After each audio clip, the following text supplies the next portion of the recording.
El riesgo se define como la probabilidad de que una amenaza, ya sea natural o antrópica, cause un daño sobre la sociedad, la economía y el ambiente. Este riesgo resulta de la interacción entre las amenazas son los procesos o eventos naturales o antrópicos que tienen el potencial de causar algún daño. Se caracterizan primero que todo porque pueden ser repentinos, ya sea una inundación súbita, o progresivos, como la contaminación de un acuífero. No son el desastre en sí. Una inundación no se convierte en desastre si no afecta a una población, infraestructura o un ecosistema. Por ejemplo, lluvias torrenciales, derrames de petróleos o sequías prolongadas. Las amenazas es la posibilidad de que ocurra un evento dañino. La exposición es el conjunto de personas, bienes, infraestructura, servicios y ecosistemas que están situados en la zona de la amenaza y por lo tanto están en riesgo de ser afectados. Estos se caracterizan por ser elementos expuestos típicos como personas y comunidades, infraestructuras críticas como hospitales, escuelas y carreteras, actividades económicas, ya sean cultivos, fábricas o ganadería, ecosistemas como bosques, humedales y acuíferos. Un ejemplo sería una ciudad entera construida en la planicie inundable que tiene alta exposición, o una central hidroeléctrica ubicada en las laderas de un río caudaloso que está expuesta a venidas torrenciales. La exposición mide cuánto hay en riesgo y dónde está localizada. La vulnerabilidad es el grado de fragilidad o la capacidad de respuesta de una comunidad, infraestructura o ecosistema frente a una amenaza. Este tiene diferentes factores que lo determinan, como lo sería la condición socioeconómica, la calidad de la infraestructura, el estado del ecosistema y la capacidad institucional. El riesgo se define como la amenaza multiplicado por exposición multiplicado por la vulnerabilidad. Las amenazas son fenómenos que pueden afectar negativamente los recursos hídricos y en consecuencia los sistemas naturales y humanos. Estos se clasifican en amenazas naturales y antrópicas. Las amenazas naturales podrían ser inundaciones, que son exceso de agua que desborda cauces naturales o artificiales, sequías, que son periodos prolongados de bajas precipitaciones que afectan agua, cultivos y ecosistemas, movimientos en masas asociadas al agua como deslizamientos y avalanchas provocadas por la saturación en el suelo, o erosiones e inundaciones costeras, que son la pérdida de suelo y territorio por oleaje, tormentas o aumento del nivel del mar. La contaminación natural también podría ser por contaminación dentro del cuerpo hídrico como aguas con altos niveles de arsénicos o flúor que afectan la salud. Por parte de las amenazas antrópicas tendríamos la contaminación de las fuentes hídricas, que son vertimientos industriales, agrícolas y domésticos.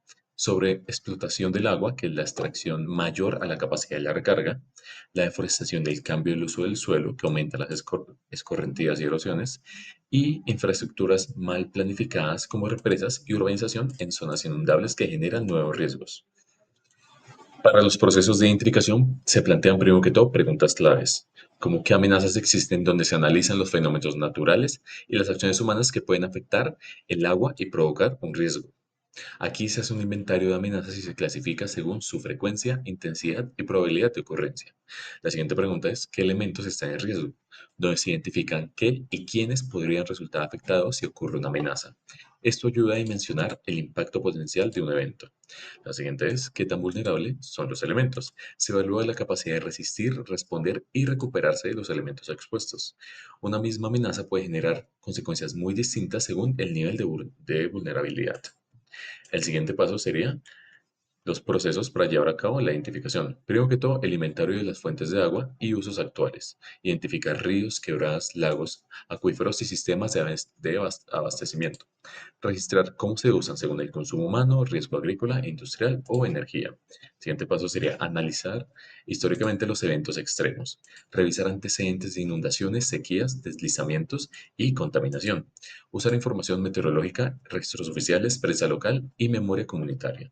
Pasaríamos a el mapeo de las amenazas y exposición, mediante el uso de cartografía, fotografías aéreas, drones, sistemas de información geográfica. Buscamos localizar las zonas más expuestas, ya sean planicies inundables, áreas de captación de agua o zonas deforestadas. Siguiente sería la identificación de los actores claves, reconocer las instituciones responsables de la gestión del agua y los riesgos, ya sean alcaldías, corporaciones ambientales, defensa civil o bomberos. También vale la pena incluir comunidades locales y empresas privadas, ya sean agrícolas, industriales e hidroeléctricas. Para llevar a cabo la evaluación de impacto ambiental, primero que todo, la dividimos en distintos pasos.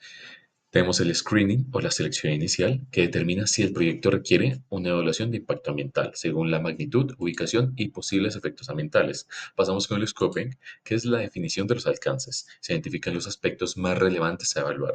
Se establecen los componentes ambientales a analizar, como el agua, suelo, aire, fauna y flora, poblaciones y patrimonio cultural. Se vienen los límites espaciales y temporales del estudio. Pasamos con la línea base ambiental, que es el diagnóstico previo que describe el estado actual del medio ambiente antes de la ejecución del proyecto. Incluye variables físicas como el clima, la hidrología, la calidad del agua y el suelo, biológicas como la flora, fauna y el ecosistema y sociales como las poblaciones, economía, usos del suelo y patrimonio cultural. Esto permite comparar la situación antes y después del proyecto. Pasaremos con la identificación de impactos ambientales, donde reconocemos los posibles efectos del proyecto sobre el medio físico, biótico y social. Esto incluye impactos positivos y negativos, directos e indirectos, acumulativos y sinérgicos. Tendríamos la predicción y valoración de impactos, donde se analizan los impactos identificados en términos de magnitud, que es la intensidad del cambio, extensión, que es el área afectada, ya sea local, regional o global, y duración, teniendo en cuenta si es temporal, permanente o a largo plazo. Si este también es reversible, que el impacto puede o no ser corregido, y la probabilidad de ocurrencia. Tendremos también el plan de manejo ambiental, que define las medidas específicas contra la gestión de los impactos. La prevención, que es evitar que ocurra el impacto; la mitigación, que es reducir la intensidad de este impacto; y la corrección o restauración, que es devolver el medio a condiciones similares a las originales. Al final de esto tendremos la compensación, que es generar un beneficio ambiental equivalente cuando no se puede evitar el daño. Esto incluye también estrategias de educación ambiental y participación comunitaria. Tendríamos por último el plan de monitoreo y seguimiento, que establece indicadores ambientales, como la calidad y disponibilidad del agua, biodiversidad y emisiones. Esto permite verificar mediante un levantamiento de línea base si se cumple o no. Es un proceso continuo que dura toda la vida útil del proyecto. Buen día para todos, espero se encuentren muy bien. Yo los voy a estar acompañando y explicándoles varios componentes sobre el método de análisis de riesgo y también las matrices de riesgo pues en el componente hídrico. Cabe mencionar que esto lo vamos a tener presente desde un nivel regional, entonces las métricas de evaluación que les voy a ir comentando, como lo acabo de mencionar, va a ser regional. Esto es lo que usualmente encontramos en documentos con siglas ERA. Y bueno, para dar inicio a esto vamos a partir de tres conceptos fundamentales y es que hay diferentes formas de desarrollar este método, perdón, y también se cuenta con tres factores o componentes principales. Por un lado, están las amenazas y vulnerabilidades al sistema hídrico natural propiamente y la vulnerabilidad del recurso hídrico al abastecimiento y la disponibilidad que se tenga. También a este se le asocia la calidad del agua. Por otra parte, también se analizan lo que vienen siendo las amenazas a la población, pues por efecto pues, de toda la dinámica de las aguas superficiales. En este caso me refiero a lo que son sequías y también inundaciones. Bueno, entonces ya tenemos dos tipos de riesgo. Uno es el riesgo de los sistemas hídricos y el otro es el riesgo del recurso hídrico. Entonces, en el primero estamos analizando todo como un sistema y estamos diciendo qué tan probable es que se presente un daño o una pérdida en estos tipos de sistema que puedan tener un impacto parcial en todo lo que vienen siendo esos ciclos o procesos naturales relacionados con el agua y que finalmente se convierten en una amenaza. Por otra parte, el recurso hídrico, el riesgo al recurso hídrico es qué tan probable es que se presente una afectación en lo que concierne al uso y el aprovechamiento, pues, inadecuado en relación a lo que viene siendo lo que yo necesito y lo que el sistema hídrico está produciendo. Entonces, a eso se refiere con demanda y oferta. Relacionado con la normativa que ampara todo lo que es la gestión de riesgos del componente hídrico, encontramos la Ley 99 de 1993 en el artículo 5, específicamente en el numeral 35, que es donde se establecen las funciones del Ministerio de Ambiente con cabeza de signa, donde nos dicen cómo se hace esa evaluación y seguimiento como tal del recurso y también del factor de riesgo que se puede tener y que pueden tener incidencia en lo que ya viene siendo un desastre, como les comentaba antes, relacionado a inundaciones o también a sequías y se coordinan con las autoridades competentes a atender esta emergencia. Entonces, esta ley nos viene amparando todos estos factores que les vengo comentando. Digamos en el gráfico, en el centro pues observamos a un campesino y de fondo pues una ciudad. Con esto lo que quiero darme a entender es que tanto estos factores de riesgo como inundaciones y sequías afectan tanto como la zona rural como la zona urbana. Entonces, yo les he venido mencionando lo que son inundaciones y sequías y en las dos, si ustedes observan, se encuentra el logo del IDEAN. ¿Eso por qué? El IDEAN es una de las instituciones que son las que nos hacen los reportes de alertas tempranas o alertas de riesgo. Entonces, de esa manera, resaltó la importancia como tal de esta institución por ese, o sea, ese es el argumento de resaltarla ahí. Y pues ya el global, que viene siendo el Ministerio de Ambiente, y quizás un logo reconocido para muchos que viene siendo la unidad de gestión de riesgos y desastres, que es el que aparece en el lado izquierdo. Listo, entonces como les mencionaba anteriormente, la unidad de gestión de riesgos y desastres tuvo una actualización mediante el decreto 099 de 78 del 2024 y en esta actualización, a grosso modo, nos dice cuál viene siendo el Plan Nacional de Gestión de Riesgo y Desastres y cuáles son esas disposiciones que nos dictan. Entonces, en este sentido, relacionado a todo lo de gestión de riesgo y desastres, es la normativa a la que nos deberíamos dirigir, pues para saber qué cosas o de qué forma más bien tenemos que actuar o detectar estas amenazas. Bueno, entonces, ¿qué es una amenaza? La amenaza la vamos a ver desde el punto de vista de la probabilidad de que se presente uno o varios eventos de origen natural o antrópico que finalmente puedan tener una afectación, ya sea parcial o total, temporal o definitiva, en lo que vienen siendo los procesos naturales del recurso hídrico y el aprovechamiento, pues por el ser humano. Entonces nos encontramos en la gráfica de la derecha que la vulnerabilidad de del sistema hídrico natural tiene unas características derivadas propiamente del sistema hídrico superficial. eh, También se mencionan algunas características de aguas subterráneas, pues que se tienen que tener en cuenta en algunas matrices de riesgo, pues de no ser el caso, pues no se analiza, que afecta principalmente, o sea, lo que les acabo de comentar, tiene una repercusión en lo que ya vienen siendo las amenazas generales, por así decirlo, para que me entiendan, sobre los sistemas hídricos. Entonces, ahí es donde ya empezamos a analizar factores como el cambio climático, la vulnerabilidad climática y las actividades antrópicas.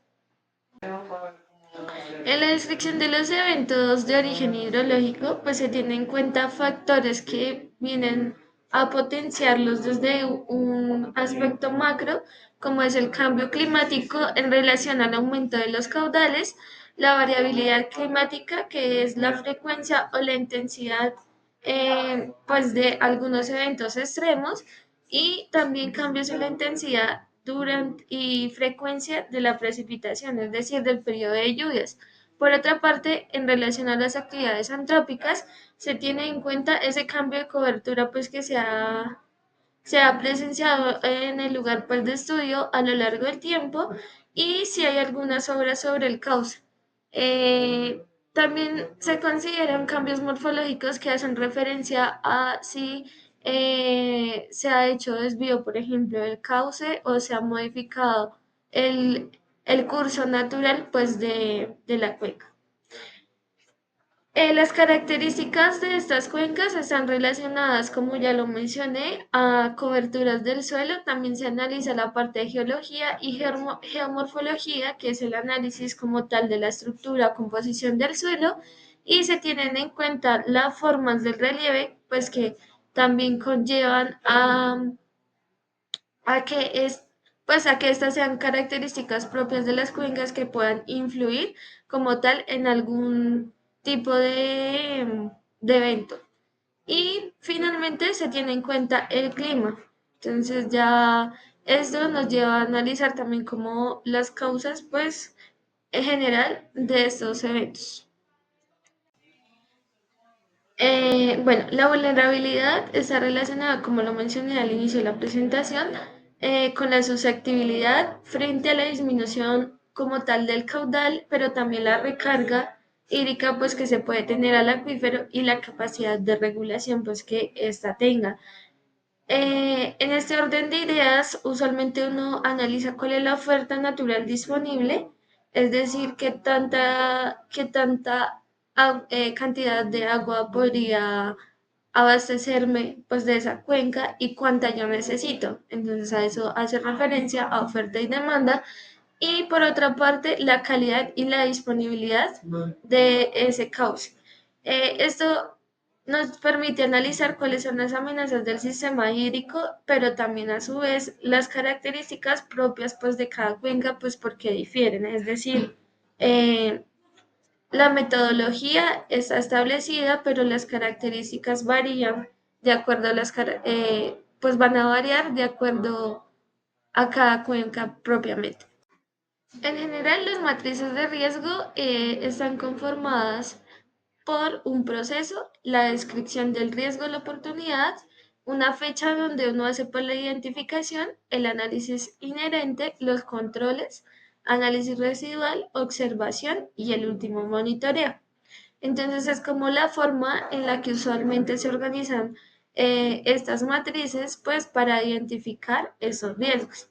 Entonces, en los procesos se abarcan usualmente los ítems que ven en pantalla, pues no los voy a explicar, sino pues que los pongo y los traigo a colación, como para que se tenga una noción de lo que se tiene que tener en cuenta, pues en una matriz de riesgo íntegra. Bueno, la descripción de riesgo y la oportunidad hace relevancia o se refiere más bien a dos cosas. El riesgo y la oportunidad, pues como el título lo menciona. El riesgo es relacionado a la disminución en la disponibilidad de agua por sequías prolongadas. Entonces, usualmente en ese ítem de riesgo se analiza desde el punto de sequías.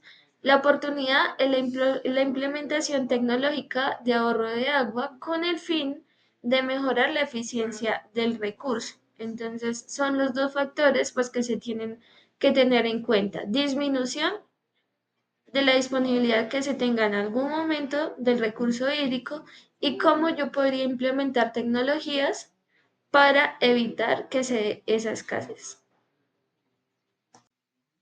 Listo. Por otra parte, el análisis inherente se refiere a la evaluación del riesgo tal cual existe en la realidad. Es decir, en ese momento yo no he implementado planes de gestión ni mitigación ni medidas de control. Es decir, hacer una descripción tal cual de lo que está pasando en ese momento. Para eso uno tiene en cuenta tres factores que es la probabilidad de que ocurra el evento, ¿sí? Que pues genere riesgo y en relación al impacto es que tan graves podrían ser estas consecuencias, pero acá uno describe cuáles pueden ser específicamente esas consecuencias. Por otra parte, la exposición, que ya es el nivel de vulnerabilidad que podría tener este sistema frente al evento. Esto se refiere a ¿qué tan probable es de que se dé ese evento? O sea, va muy de la mano a la probabilidad, pero acá me están diciendo es cómo podría impactar más bien ese evento pues al recurso hídrico. Bueno, acá a diferencia del análisis inherente, en relación a controles y análisis residual, acá yo ya he implementado acciones, he implementado medidas, ya tengo ciertos tipos de herramientas implementadas para reducir ese impacto que puede generar el riesgo. Eso es lo que concierne a controles propiamente. Y el análisis residual es la evaluación que se hace después sobre el riesgo después de que yo he aplicado todas estas medidas de control. Finalmente, se describen como unas observaciones y es importante tener en cuenta de que se tiene que hacer un último monitoreo para ver si en realidad yo estoy mitigando ese posible riesgo relacionado al recurso hídrico o en que tengo falencias o que está pasando realmente en campo. Hola a todos, mi nombre es Verónica Gil y los voy a estar acompañando en esta sección de nuestro módulo que tiene como objetivo revisar algunos desastres naturales enfocados en el recurso hídrico. Bueno, para arrancar, quiero que nos hagamos la siguiente pregunta y es ¿qué nos imaginamos cuando escuchamos la frase desastres naturales? ¿Qué es lo primero que se nos viene a la cabeza? Bueno,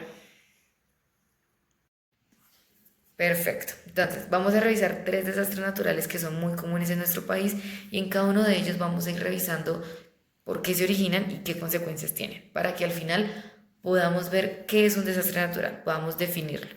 Entonces, arrancamos con los incendios forestales.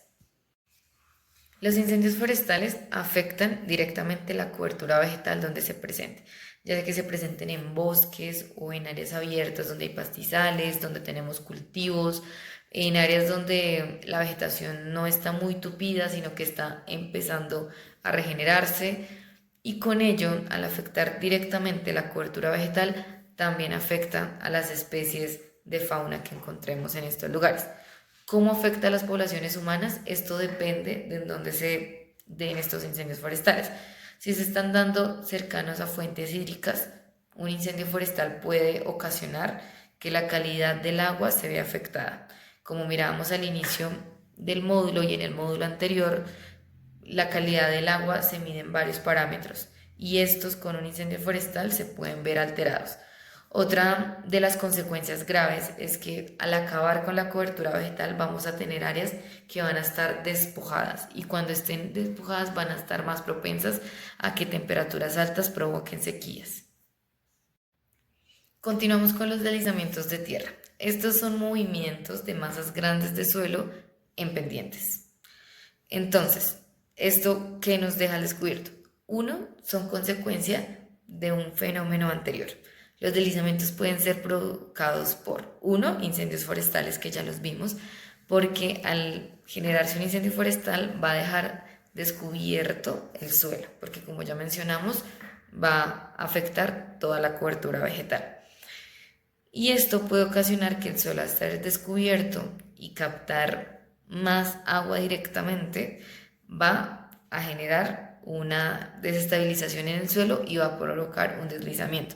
Otra causa pueden ser movimientos, ya sean temblores o terremotos que generen lo mismo, desestabilización en el suelo y se genere un deslizamiento. ¿Qué consecuencias tienen? Estos deslizamientos pueden afectar a las comunidades si se dan cerca a vías o cerca a fuentes hídricas, porque pueden generar un estancamiento en la fuente hídrica, provocando un taponamiento que aumente el caudal y esto nos genere una avalancha. Por último, tenemos las inundaciones, para traer un ejemplo en el ítem de recurso hídrico, pero ya vamos a ver que no es el único que encontramos. Entonces, las inundaciones tienen tanto una consecuencia o una afectación en los ecosistemas, así como tienen consecuencias en las poblaciones. Las inundaciones son originarias por altas precipitaciones, estas como que no tienen otro fenómeno asociado como si lo tenían los deslizamientos, que ya fuera por incendios, fuera por lluvias o fuera por algún movimiento.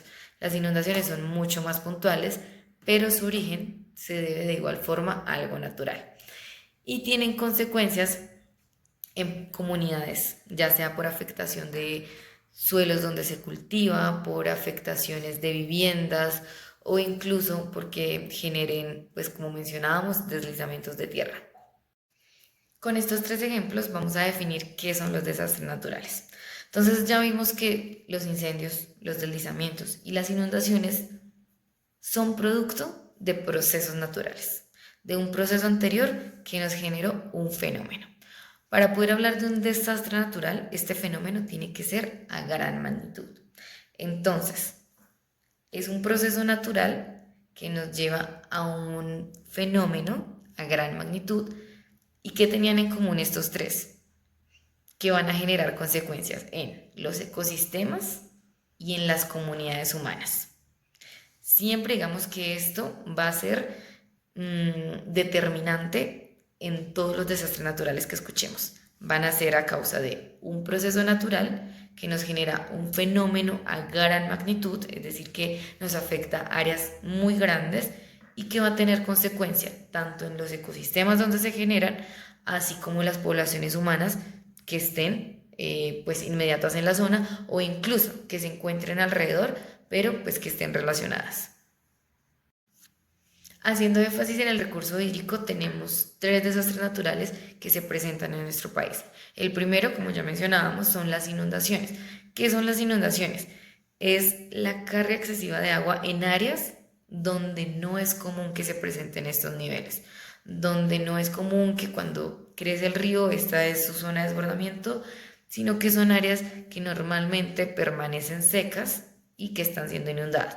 Porque pueden ser inundadas, como mencionábamos, por altas precipitaciones, se pueden ver por desbordamientos de ríos, que estos, digamos que si vemos un poquito más atrás, también va a ser producto de altas precipitaciones, puede ser por aumento del nivel del mar. En los últimos años hemos escuchado muchísimo el tema de que se están descongelando los polos, pues esto es algo que es un fenómeno gigante que está ocurriendo muy lejos de nosotros en realidad, pero que es una reacción en cadena hasta que va llegando a nuestras comunidades y se va presentando como un desastre para nosotros. En el momento que lo llamamos desastre es cuando tiene una afectación a una comunidad. Tenemos las sequías son por el contrario la disminución de los niveles de agua en zonas que es normal que los niveles estén más altos. ¿Qué causa las sequías? Las sequías las causan temperaturas extremas en áreas. Ese es como el fenómeno o el proceso natural por el cual se da una sequía. Pero en las sequías es muy notorio que los cambios que se le han hecho a esas áreas naturales son impactos de comunidades o de poblaciones humanas. Entonces las sequías se pueden presentar en lugares donde habían bosques, que sabemos que estos almacenan muchísima agua y al retirarlos, al tumbarlos, pues van a quedar áreas desprotegidas, que cuando llueve esta agua no va a poder ser almacenada y que cuando tenemos altas temperaturas, al no tener una reserva de agua, pues vamos a presentar sequías. Y el tercero son las tormentas. Las tormentas, acá hablamos un poquito de huracanes, no es muy normal pues, como en todo el territorio nacional, pero las destacamos porque las encontramos en La Guajira principalmente. Pero en tormentas también tenemos tormentas eléctricas, de granizo, o también tenemos ventarrones, que estos sí son mucho más comunes para nosotros en el centro del país. Acá podemos observar una frase que muestra la relevancia que tienen estos desastres naturales, especialmente en el recurso hídrico para las poblaciones. De acuerdo a estudios de la Organización Meteorológica Mundial, el 50% de las catástrofes son producto de desastres naturales asociados al recurso hídrico, ya sean tormentas, sequías, inundaciones o avalanchas. Ahora veamos estos desastres naturales, cómo los hemos vivido en el último año, sin ir tan lejos. Entonces arranquemos con las sequías. El año pasado, desde abril de 2024, tanto Bogotá como municipios aledaños como Chía presentaron racionamiento del recurso hídrico. ¿Y esto por qué se dio? Se dio por sequías en los embalses que abastecen los acueductos. Acá en pantalla pueden ver imágenes del embalse San Rafael y se puede apreciar cómo el nivel del agua estaba tan bajito. Se dice que los embalses tenían únicamente el 18% de su capacidad. Este racionamiento, pues si bien ya se terminó en este año, fue un hecho que en las últimas 10 décadas no se había presentado. Hay muchas razones por las cuales se dieron las sequías, que ya las vamos a ver, porque después de una sequía tuvimos algo totalmente drástico. No sé si ustedes lo tengan presente. Bueno, antes de pasar al siguiente desastre, quería mostrarles este mapa donde podemos ver que no solo la ciudad de Bogotá fue la que pues tuvo esta afectación, sino también municipios aledaños, que si bien no están próximos al embalse que les mencionaba, sí se abastecen de este. Entonces, como decía, este desastre, porque es un desastre natural, una sequía que afectó un embalse puntual, tiene consecuencias en una población humana muy grande. Perfecto, inundaciones. Entonces, en un periodo de tiempo corto, porque como pueden ver esto fue en marzo de 2025 la noticia que les traigo, se presentaron desastres naturales, recurso hídrico extremos. Entonces tuvimos las sequías por un lado y las inundaciones por el otro. Las emergencias que se registran en Bogotá debido a las intensas lluvias que se han registrado desde hace varias horas. Según el reporte de las autoridades, hay afectaciones en este momento en el deprimido de la carrera 10ª con calle Sexta, en la carrera 24 con calle Tercera y en la glorieta de la carrera 30 con calle Sexta. En este momento, decenas de vehículos están atrapados en medio de estas inundaciones y la estación del sistema Transmilenio Bicentenario está cerrada. Los organismos de socorro están en este punto atendiendo la situación. Se estarán preguntando cómo se explican estos cambios tan drásticos en una misma región, porque pues estamos hablando de que es el mismo departamento y la misma ciudad. Pues esto es producto de procesos y de fenómenos mucho más grandes. Son consecuencias de lo que conocemos como el fenómeno del niño y de la niña. Entonces acá pueden ver en pantalla dos gráficas. La primera está de enero de 2024 a diciembre de 2024 y la segunda arranca con los meses de enero como para hacer ese contraste y está hasta septiembre de este año, que es donde nos encontramos, ¿cierto? Entonces, lo que van a ver en amarillo es fenómeno del niño y lo que van a ver en azul es fenómeno de la niña.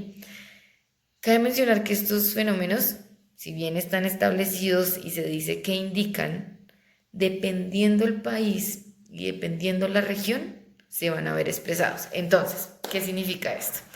¿Dónde ocurre el fenómeno del niño y de la niña? Este fenómeno ocurre en el Océano Pacífico.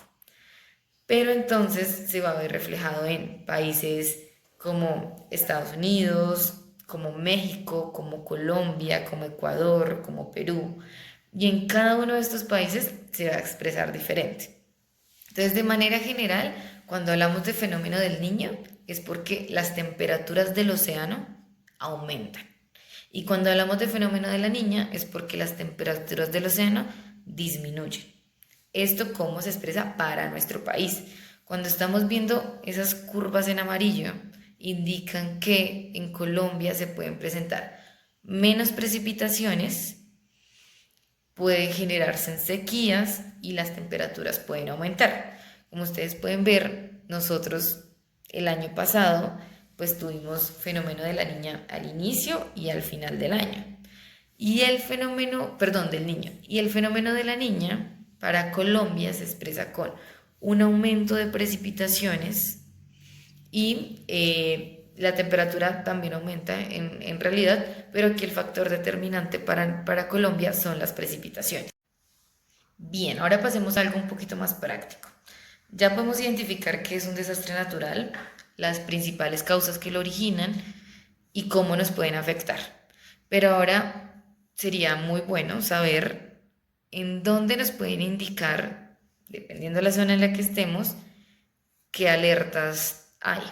Entonces, el IDEAM es un instituto que diariamente saca boletines de alerta en cuanto a desastres naturales. Saca alertas para incendios forestales, para deslizamientos de tierra y alertas hidrológicas, que acá es donde se almacenan las que venimos hablando de inundaciones, sequías y avalanchas. Cabe mencionar que Estas alertas son tomadas con sensores que pues, van midiendo cómo van cambiando la temperatura, las lluvias, si se presentó algún movimiento y demás. Y toda esta información es la que permite generar las alertas. En pantalla podemos ver el boletín que genera el IDEAM para alertas hidrológicas. Tiene 5 variables de alertas que podemos encontrar. Entonces tenemos crecientes súbitas, inundaciones, niveles altos y niveles bajos, aquí hablamos de sequías, y probabilidad de crecientes o avalanches, como lo estábamos mirando ahorita. La información que este instituto nos aporta, la cual es pública, se divide por las regiones. Entonces, a la hora de consultar es importante tener en cuenta en qué región nos encontramos. Podemos consultarlo para la región andina, que es donde estamos ubicados, o si queremos chequear alguna otra región. ¿Cómo se genera el grado de alerta? Encontramos alerta roja. Esta indica que se debe actuar porque la probabilidad es más del 80% que ocurra este desastre. Tenemos alerta naranja, que pues no es como que se deba actuar inmediatamente, como retirarse de la zona o demás, pero pues sí hay que estar pendientes de información. Alerta amarilla es cuando se empiezan a notar alguna anomalía, o sea, no hay como tal aún peligro de que suceda, sino que digamos que suele llover 30 días al año y empezaron a detectarse que están lloviendo 40 días al año. Entonces acá tenemos un cambio, tenemos una anomalía y eso nos genera una alerta amarilla, o sea, hay un cambio en el patrón normal. Por ejemplo, la temperatura en nuestra ciudad siempre se encuentra en 20 grados, pero en los últimos meses o en los últimos 15 días ha estado en 32. Entonces, tenemos un cambio que esto puede generarnos una alerta en cuanto a a incendios, pero no quiere decir que vayan a suceder, solo hay un cambio en el parámetro. Y por último, en verde, es que está en condiciones normales, en el promedio, pues no hay ningún tipo de alerta. Listo, entonces acá les traigo una alerta para el 22 de septiembre. Es pues, la más reciente que tenemos pues, al momento que estamos realizando el curso. Entonces, por ejemplo, en esta alerta nos están mostrando 2 puntos que están en rojo. Tenemos uno en la Cuenca Caribe y el otro está en la Orinoquía. Ahí podemos ver los 2 lugares en rojo y si nos acercamos el icono que podemos observar es de inundaciones. Quiere decir que tenemos niveles altos en esa zona. Ustedes se preguntarán, ¿cómo saben que hay niveles altos? Si nosotros estamos hablando de inundaciones, ¿dónde se imaginan ustedes que deben estar como esas estaciones o esos aparatos que miden los parámetros? Bueno, pues para eso les traigo este visor. Es muy completo. Acá nosotros podemos empezar a recorrer. Acá les estoy dando una grabación de pantalla donde yo voy haciendo un ejemplo, y es que nosotros podemos ir y chequear las estaciones, y estas estaciones están asociadas a los ríos, realmente a los principales. Acá digamos que en el país no se miden todas las fuentes hídricas, quebradas o chorros como los conocemos, sino que nos centramos en los ríos principales, que son los que están siendo alimentados por todo el resto de ríos. Entonces acá si hacemos zoom a esta primera alerta que les mencionaba en la región Caribe, acá podemos ver que tenemos unas estaciones en azulito y unas estaciones que están en rojo. Apenas damos clic en una de esas estaciones, lo primero que nos aparece en ese costado, en el costado derecho, es si está en alerta naranja, roja o amarilla. Si nosotros empezamos a bajar, vamos a ver unas gráficas. Y en estas gráficas, si empezamos a pasar el cursor, nos va a aparecer como cuál es lo normal, amarilla, que tenemos un cambio, una anomalía en eso normal, y ya luego nos presenta la alerta naranja y la alerta roja, cuando ya se debe actuar, como les mencionaba. Entonces, esto mismo podemos hacerlo para la siguiente alerta que tenemos, que es en la Orinoquía. Acá lo mismo, vemos que pues varias estaciones, no todas están en rojo o en alerta, sino donde se detectaron cambios. Y ya, si nos alejamos un poquito, podemos ver también las alertas que tenemos en amarillo, las alertas que tenemos en anaranjado. Esto porque es importante, digamos que acá lo estamos viendo puntual a un día que es 22 de septiembre, pero esta información sirve muchísimo cuando la usamos por más tiempo y podemos ver cómo es el comportamiento que tienen estos ríos o los ríos que presentan mayores cambios. Bueno, pues para eso les traigo este visor. Es muy completo.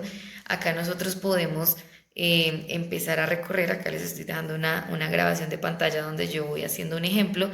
Y es que nosotros podemos ir y chequear las estaciones. Y estas estaciones están asociadas a los ríos, realmente a los principales. Acá digamos que en el país no se miden todas las fuentes hídricas, quebradas o chorros como los conocemos, sino que nos centramos en los ríos principales, que son los que están siendo alimentados por todo el resto de ríos.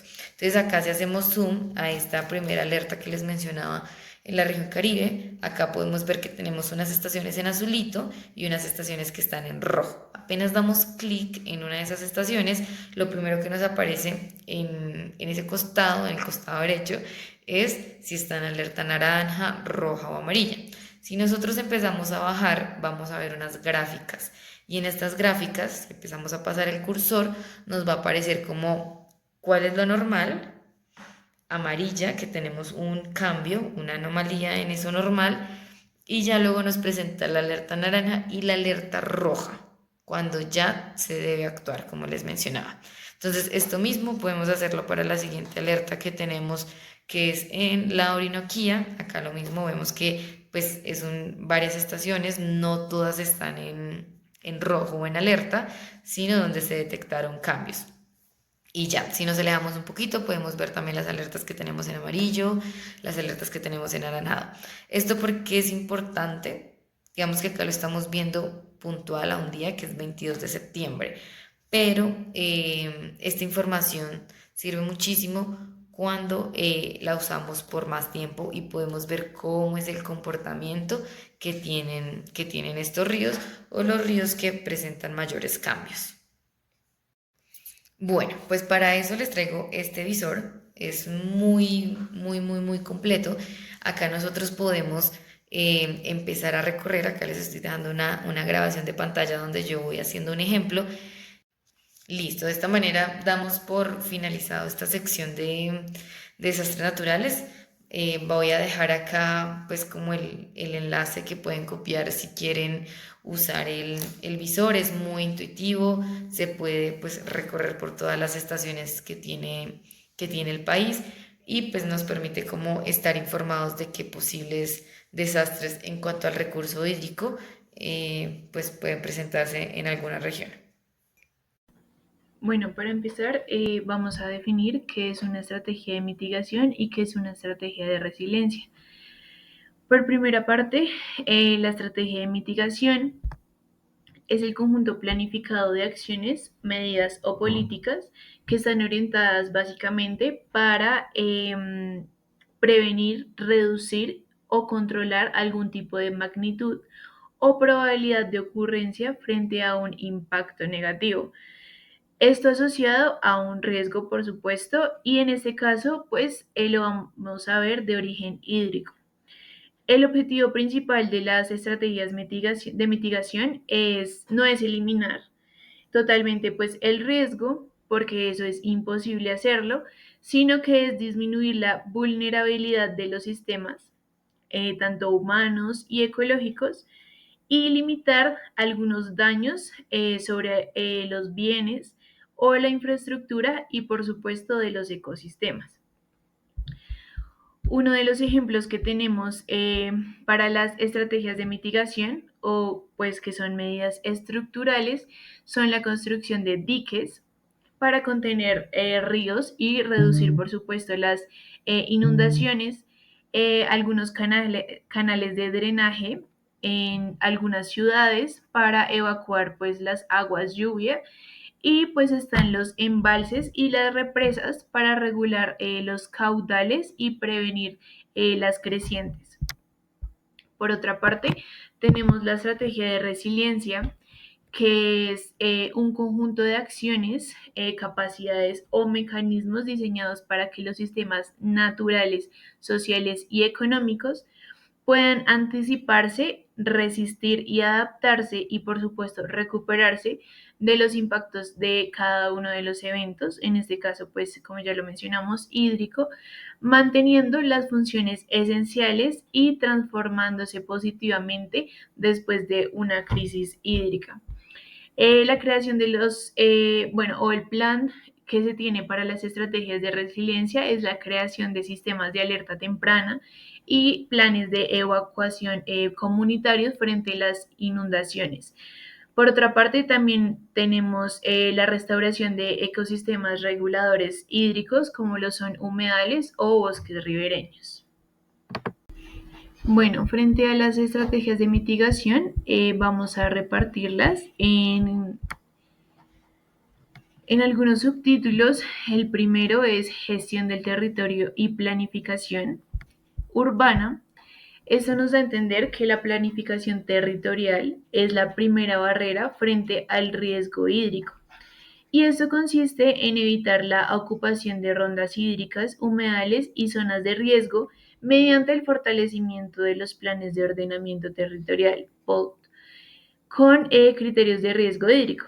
Esto no es una medida solamente técnica, sino es una medida de decisión política pública que evita algunos asentamientos en áreas naturalmente expuestas a inundaciones y desbordamientos.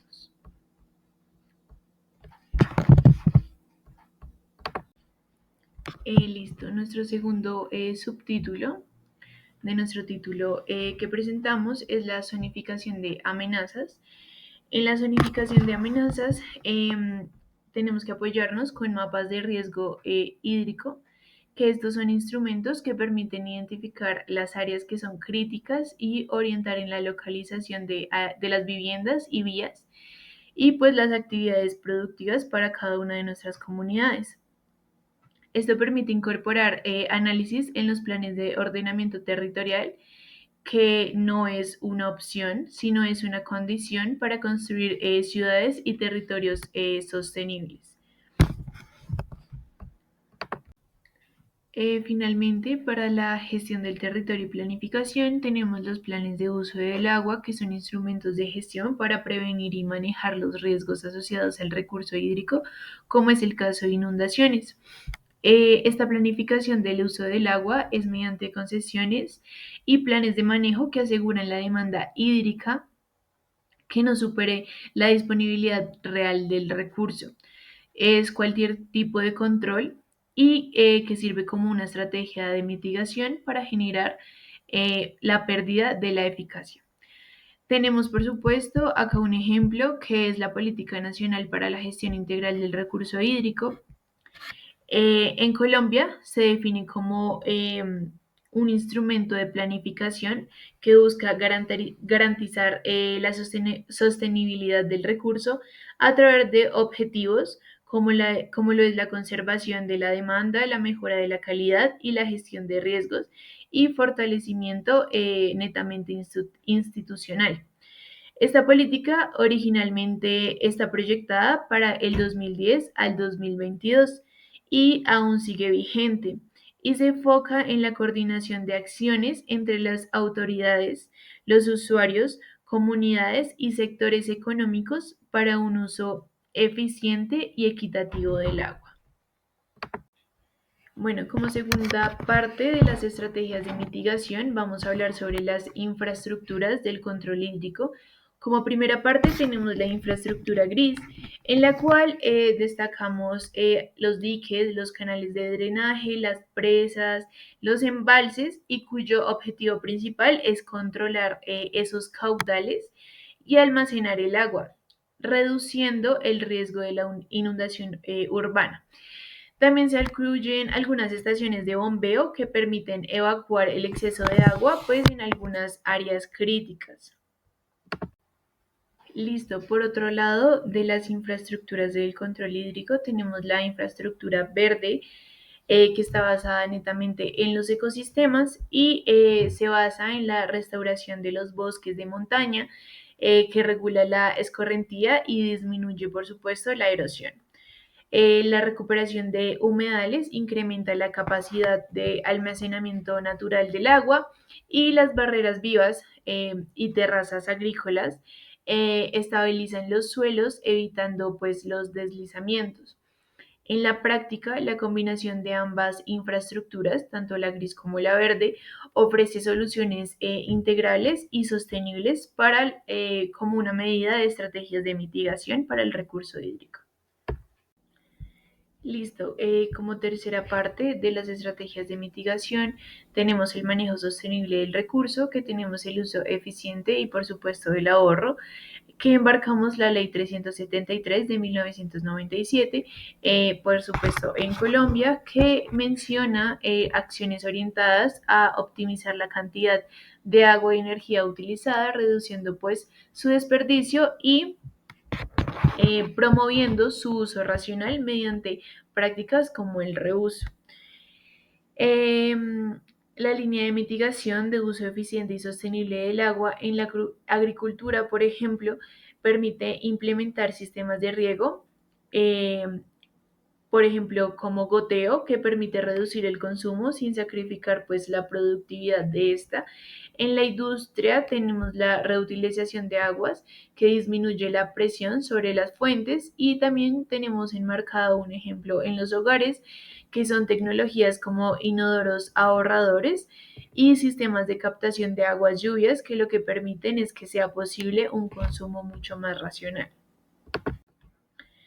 Listo. Otra parte del manejo el manejo sostenible del recurso hídrico, en este caso, es la protección de cuencas abastecedoras, pues que es igualmente crucial por la deforestación, la minería ilegal y los vertimientos que deterioran la calidad del agua.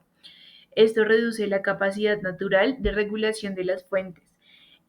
Por eso los planes de contingencia como tal hídrica contemplan mecanismos de redistribución en épocas críticas que convierten en herramientas esenciales para esta mitigación. Listo, como se mencionó anteriormente, están los planes de contingencia hídrica, pues que contemplan mecanismos de redistribución en épocas críticas y se convierten en herramientas esenciales de la mitigación. Estos planes no solo deben prever la disponibilidad y la distribución como tal del agua en escenarios de presión extrema, sino que también se tienen que definir como tal unos protocolos claros de actuación para diferentes actores que están involucrados. Por ejemplo, pueden ser autoridades ambientales, prestadores de servicios públicos y sectores productivos, y por lo tanto también pueden ser comunidades. Los planes de contingencia hídrica tienen incluido un diagnóstico de vulnerabilidad, que es la identificación de zonas de poblaciones con mayor riesgo de afectación, escenarios de demanda y oferta, que es la modelación de posibles situaciones de un desembalance hídrico para planificar medidas oportunas. También tiene que tener mecanismos de redistribución, desde el uso de redes de abastecimiento alternas y reservorios de emergencia, hasta acuerdos de redistribución entre municipios o sectores productivos. Por otra parte, también tiene que tener protocolos de priorización, que es asignación estratégica del recurso, garantizando como tal el abastecimiento humano y pues por supuesto la protección del ecosistema. Y también tenemos que tener unos sistemas de monitoreo y alerta, que es el seguimiento en tiempo real de estos caudales, de los niveles de embalse y de consumo, para activar medidas de forma anticipada. Listo, pasamos a la cuarta parte, que es regulación y control ambiental. Eh, Cabe resaltar que la mitigación no se limita como tal a la infraestructura, sino también requiere de un marco regulatorio que es netamente robusto. Por ende, tenemos unas normas claras, que son las que podemos ver en pantalla, que son sobre licencias ambientales, permisos de vertimientos, planes de manejo que garantizan como tal los actores económicos y sociales y que asuman las responsabilidades como tal de la gestión del riesgo. Listo, en esta regulación y control ambiental tenemos dos definiciones, que es el monitoreo y la fiscalización. El monitoreo se define como la recopilación sistemática y análisis de evaluación de información sobre la evaluación del medio ambiente. Y por otra parte, la fiscalización es la acción de hacer cumplir la normativa ambiental vigente, incluyendo la supervisión y la vigilancia de las actividades económicas y proyectos que cumplan como tal estas regulaciones. Cabe destacar que estas inspecciones son periódicas y que las sanciones efectivas son indispensables para asegurar el cumplimiento de estos. Pero pues no todo es muy coercitivo. También se necesitan incentivos económicos como tasas retributarias y pagos por servicios ambientales y beneficios tributarios a proyectos de conservación que premien las buenas prácticas y por supuesto las buenas conductas que se tengan para esto. Bueno, como se habló anteriormente, tenemos esos incentivos económicos para la regulación y el control ambiental, que son principalmente acciones o prácticas que permiten minimizar como tal estos conflictos para el uso del suelo y así favorecer el mantenimiento y la generación de estos servicios ambientales. Listo, para la quinta parte de las estrategias de mitigación tenemos la mitigación desde la perspectiva social, que como eje principal tenemos la participación ciudadana. Eso es un componente social que es la base de cualquier estrategia de mitigación. Por educación y cultura del agua, pues podemos fomentar diferentes hábitos de consumo responsable y respeto por cada uno de los ecosistemas abarcados. La participación voluntaria en la vigilancia como tal de los ríos y las quebradas fortalece la gobernanza del agua y así crea diferentes redes ciudadanos de monitoreo. La equidad en el acceso del agua también es una medida de mitigación cuando las poblaciones rurales o vulnerables cuentan con soluciones adecuadas al abastecimiento como tal del recurso y disminuye la exposición de crisis hídrica y fortalece pues esa cohesión social frente al riesgo.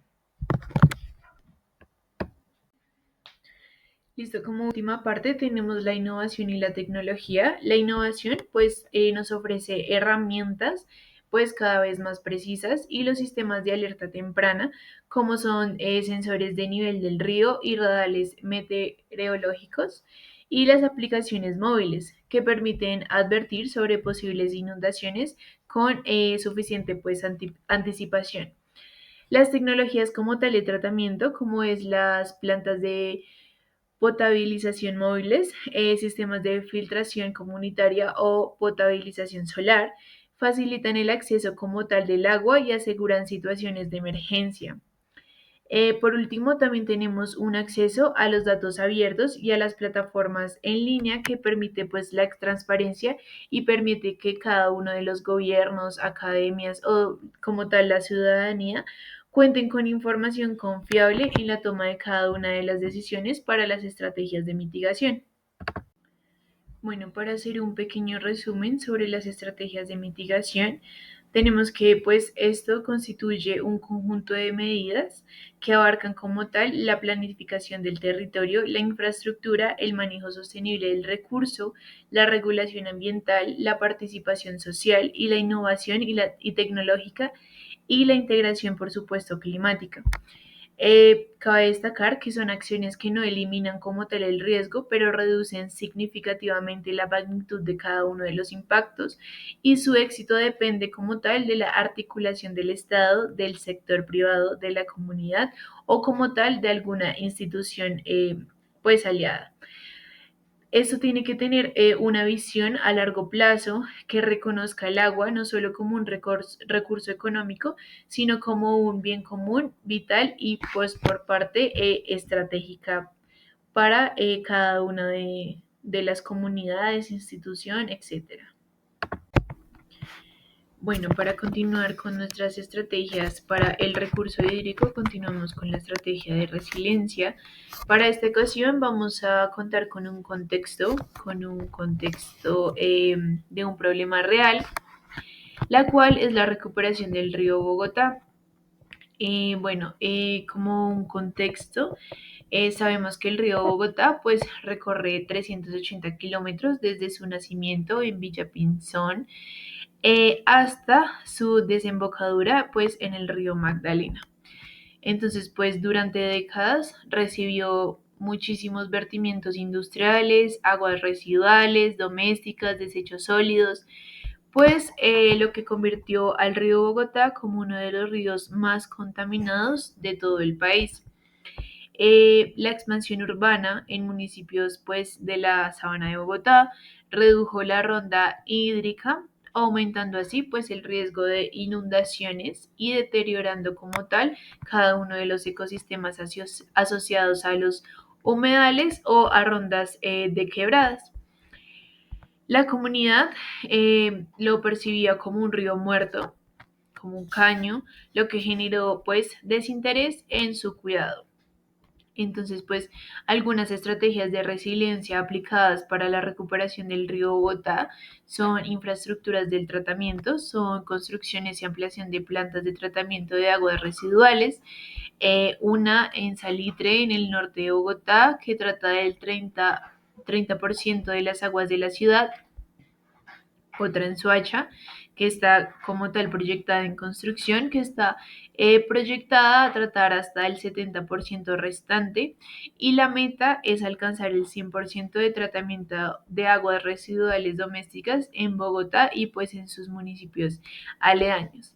Como otra parte tenemos la restauración ecológica de la ronda hídrica, que es la recuperación de zonas de ronda invadidas por construcciones o basureros, que como tal es la reforestación con especies nativas para estabilizar taludes o mejorar la filtración como tal y generar pues hábitat por supuesto para fauna y flora. También tenemos conexión del río, como es humedales urbanos, como lo es Jaboque, Juan Amarillo, La Conejera, que funcionan estos como reguladores naturales de inundaciones. Por otra parte, tenemos el control y regulación, que es la implementación de sanaciones a empresas y municipios por vertimientos ilegales. La implementación de sanciones. Como tal, el plan de ordenamiento y manejo de la cuenca hidrográfica del río Bogotá establece usos de suelo y áreas de protección y estrategias de conservación. Por otra parte, pues está la estrategia más importante, que es la participación ciudadana y cultura del agua, que pues son algunas campañas de educación ambiental en colegios y barrios, y esto lo hacen proyectos de voluntariado en la limpieza de las riberas. Así realizan una promoción del turismo ecológico y cultural en tramos que ya han sido recuperados, como algunos senderos o ciclorrutas o como tal miradores. Por otra parte, tenemos la adaptación al cambio climático, que son todas estas obras hidráulicas para reducir las inundaciones en municipios como lo es Chía, Cota y Mosquera. Estas estrategias de conservación también abarcan la conservación de páramos, como lo es Chingaza, Sumapaz y Guerrero, que abastecen como tal el río. Tiene un enfoque de infraestructura verde y pues para complementar, como sabemos, tenemos que solventar con obras grises o infraestructura gris. Algunos resultados esperados y avances que se tienen en cuenta es la mejora de la calidad del agua, que es la reducción de la carga contaminante en tramos que son intervenidos y esa reducción de riesgos que se tienen por obviamente menos inundaciones en temporadas de lluvias extremas. También tenemos la recuperación de la biodiversidad, tanto como aves, peces, macroinvertebrados, retornando a zonas como tal del río y los humedales que están interconectados a este. Tenemos una valoración social del río, de ser visto como un vertedero a reconocerse como un patrimonio ambiental y cultural de Bogotá.